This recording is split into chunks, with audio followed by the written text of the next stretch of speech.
Hi అండి, నేను మీ గంగా. ఈరోజు మన రెసిపీస్ జీరా రైస్, దాల్ ఫ్రై. ఈ రెండు కాంబినేషన్ చాలా బాగుంటుందండి.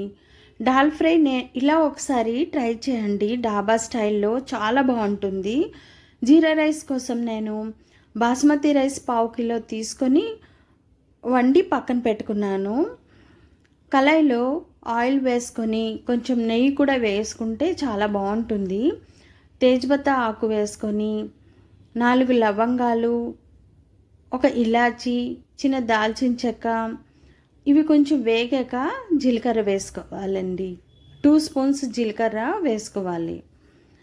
ఇది కొంచెం వేగిన తర్వాత 3 పచ్చిమిరపకాయలు వేసుకోవాలి. కారం వేయం కాబట్టి పచ్చిమిరపకాయలు 1/2 కిలోకి రైస్కి 3 పచ్చిమిరపకాయలు సరిపోతాయండి.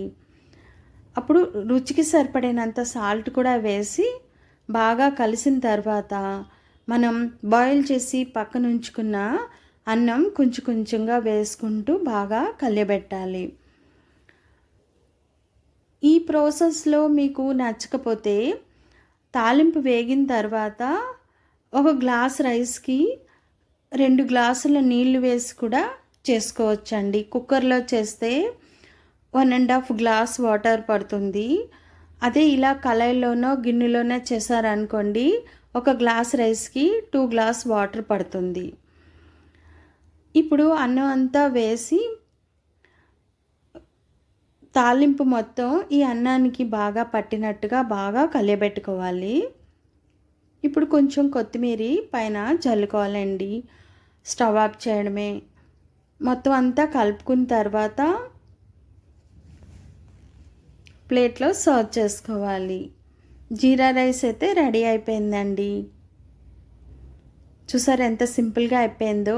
ఇప్పుడు దాల్ ఫ్రైకి నేను ఆల్రెడీ కందిపప్పు పసుపు వేసి బాయిల్ చేసి పక్కన పెట్టుకున్నాను. తాలింపు కోసం కొంచెం ఆవాలు, కొంచెం జీలకర్ర వేసి ఈ కొంచెం వేగిన తర్వాత ఒక ఉల్లిపాయ చిన్న ముక్కలుగా తరిగి వేసుకున్నా. ఉల్లిపాయలు అయితే బాగా వేగకూడదండి, జస్ట్ వేగితే సరిపోతుంది. ఇది కొంచెం వేగిన తర్వాత కరివేపాకు వేసుకోవాలి. మీ దగ్గర మెంతి ఆకు ఉంటే కొంచెం వేసుకోండి, ఒక 5-6 ఆకులు, చాలా బాగుంటుంది టేస్ట్ అయితే మాత్రం. ఇది బాగా వేగుతున్నప్పుడు ఎండుమిరపకాయలు కూడా చిన్న ముక్కలుగా కట్ చేయకుండా కొంచెం కట్ చేసి ఎండుమిరపకాయ జాయిగా వేసేయండి.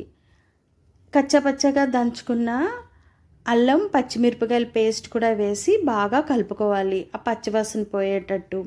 ఇది కలిపిన తర్వాత మనం బాయిల్ చేసి పక్కన పెట్టుకున్న కందిపప్పు తీసుకున్నానండి నేను. పప్పు వేసి ఇది బాగా కలియబెట్టుకోవాలి.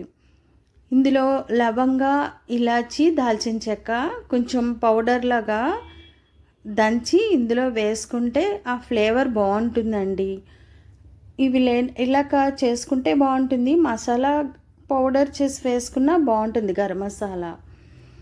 రుచికి సరిపడినంత సాల్ట్ కూడా వేసి బాగా కలుపుకొని పచ్చి కొబ్బరి వేసుకోవాలి కంపల్సరీ, చాలా బాగుంటుందండి. మనం తీసుకునే పప్పుకి చూసుకొని ఎంత సరిపోతుందో అంత వేసుకుంటే సరిపోతుంది.